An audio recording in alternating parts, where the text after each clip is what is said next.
Welcome back, fantasy enthusiasts. Nicholas Woodkey here, about to continue sharing from Parabolic Magnetic Key. Page 28. Here we go. Dave and Mick took leave of the store, clutching their fresh supply of goods. Mick removed the basswood leaves around his leg and applied the new bandages. They continued to meander down the main thoroughfare, looking for a place to spend some of their newly acquired reward money. They spotted an arms and armor dealer and decided it would be a great place for a visit. Looking through the store's wares, Mick noted, "Leopard, I know you are attached to your ancient greaves you currently use for aggressive confrontations, but this is a virtually unavoidable price on this set here." "You're right, I am attached to them," Dave replied, humorously ignoring the latter part of Mick's sentence. Mick took the hint, chuckled a little, and continued looking around, mainly at armor. They didn't bother looking very long at the weapons. Their present ones would probably never need replacing. In particular, their swords were priceless, having a storied past of their own. An interesting story that not many knew. They purchased a set of arrows for their shared hunting bow and left the quaint shop 10 guineas later. Just subsequent to exiting the shop, they were quick to notice the entire army had vacated town. All that remained were townsfolk and visitors. "At least the roads aren't so stifling anymore. I was starting to get sick of dodging all the people who weren't watching where they were going." "As was I, Hawk," said Dave, realizing that he was going to enjoy resurfacing the old nicknames. Around the same time the inattentive people of Grabenserov were being complained about, Oefenkirky and his army were marching to their next destination. General Oefenkirky had been talking with Jason Thorncat about the world and its many idiosyncrasies. "I never knew you looked at it that way," said Jason, referring to a topic religious in nature. "Yes, I always have. Changing the subject, I must say I'm thoroughly prepared for the job at hand, securing freedom for us all and for all who want it," the Black Bear declared with utmost pride. "We are behind you, sir. The company and I are grateful for your leadership and will follow you to death if need be." "I don't think that'll be necessary. Have you seen yourself in battle lately? You alone could defeat an entire platoon." "No, I haven't. The enemy doesn't exactly bring mirrors into battle in which for me to admire myself," Jason said through laughter. "You exaggerate, though. I'm only a little better than you with the sword. There are others in this world better than me." "Let's hope they're not from militia, then," Oefenkirky replied, just before striding through the lines to speak to another officer. Militia certainly did have great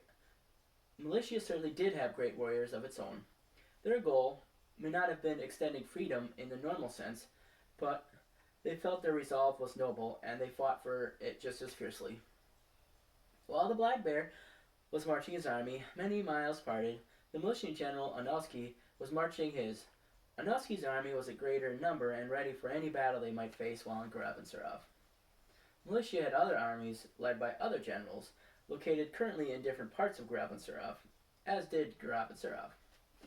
Back in Zant, Hawk and Leopard were still wandering aimlessly through town trying to spend some guineas, but it wasn't something they were particularly good at. They basically only went shopping out of necessity.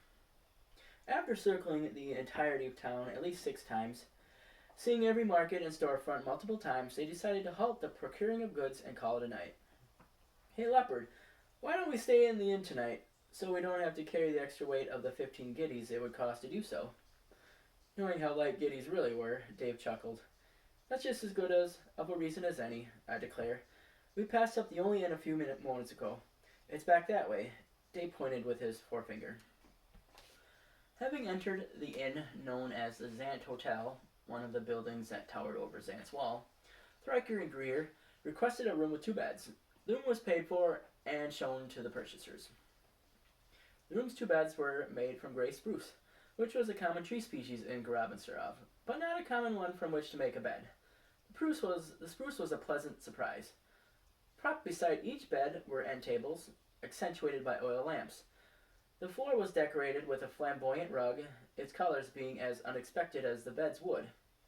And on the walls were hung what some would call art, probably fashioned by a local artist aiming to make a quick giddy.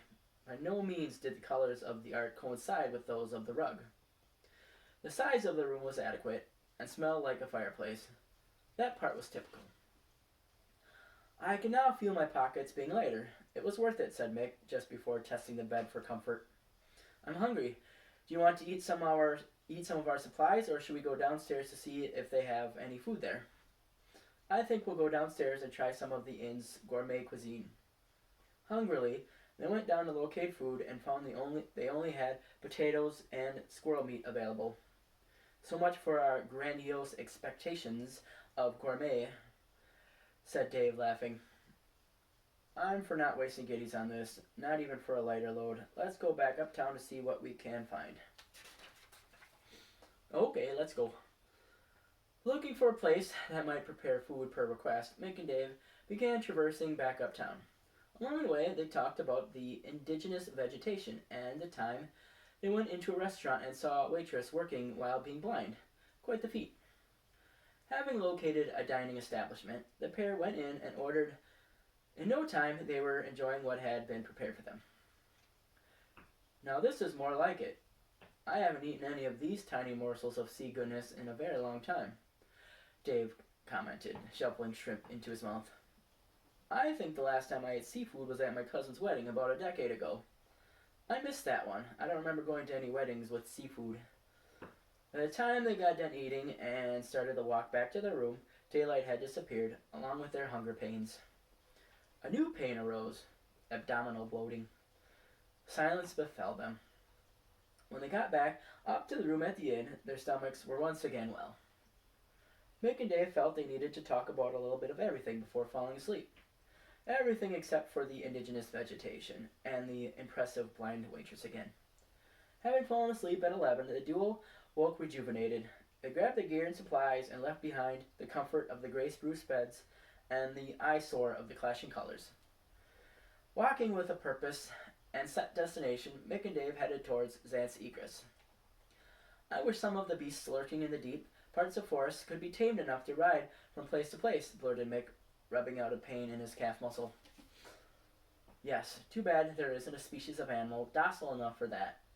Oh well, what if? I know many have died while attempting to tame them. If these individuals had succeeded and shared their craft, it sure would have made things easier for the rest of us. Just imagine how different warfare would be, Dave suggested. Battles would take place way more frequently. Besides, it'd take less time to get around, or because it'd take less time to get around. I guess the traveling situation is better the way it is now. I'm no warmonger. I agree. Plus, folks wouldn't be as physically fit. Let's just be happy we have to walk everywhere we go, Dave vocalized. The pair spent some time thinking about all the good times they had traveling the countryside by foot, as they traveled the countryside by foot. Eventually, the avalanche of memories lost momentum, and they stopped near a foxhole to rest. While sojourning, Mick and Dave gathered all the stones required to play the time-honored game of rocks. An unparalleled game of strategy.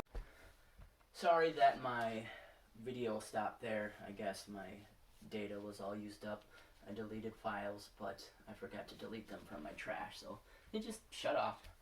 So I will wish you a farewell now, and I hope you come back for segment 7.